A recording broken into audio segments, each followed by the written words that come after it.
Bago po natin simulan, pwede nyo po i-download ang CryptoTiles Earn Real Bitcoin sa Google Play Store.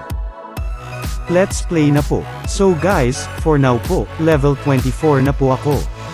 Dito pala, base sa aking experience, wala pong epekto ang pagtaas ng Satoshi Earn sa pagtaas ng level.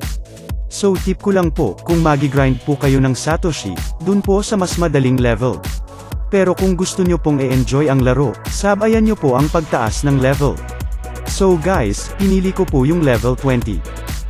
Pagkatap nyo po ng stage, may lalabas po kung anong requirements para ma-complete yung level at pwede po kayong mag-add ng booster para mapabilis ang inyong paglalaro.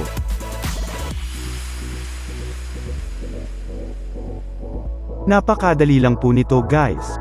Dito po, sa stage na ito, kailangan nyo pong papuntahin itong dalawang icon sa ibaba para ma-complete nyo po ang level. So meron po tayong isang Bitcoin at dalawang berry.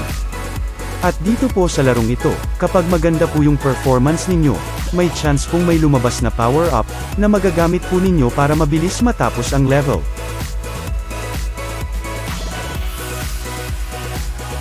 So ayan po guys, natapos ko agad. Kung ano pong score yung makukuha ninyo, ayun din po yung Satoshi na ma-earn po ninyo.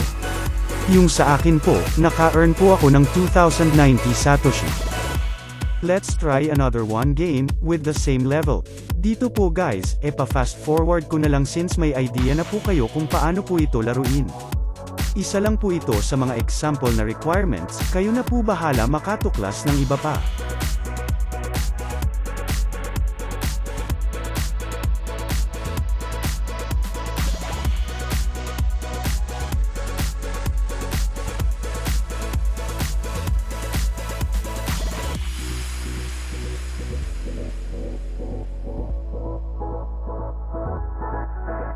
Dito po guys, makikita po ninyo, yung lives ko at kung magkano na pong Satoshi ang aking na-earn.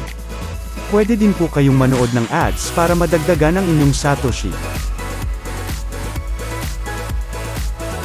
Dito naman po sa leaderboard, makikita po ninyo yung mga kasali sa top 20 sa larong ito, at yung mga naka-pending sa pag-cash out.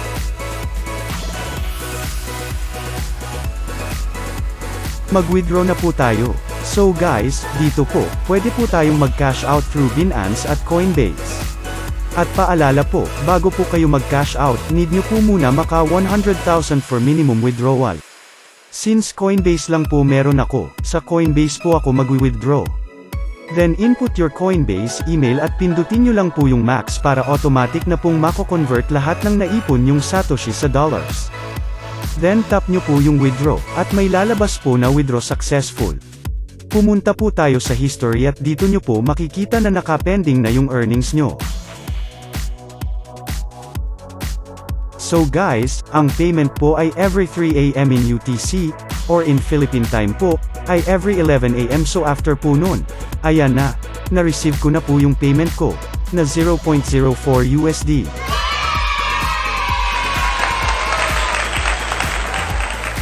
Pero guys since bago pa lang po ito, asahan nyo po, may mga kailangan pa pong i-fix sa application na ito.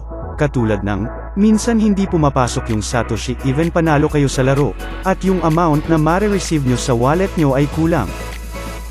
Maraming salamat po.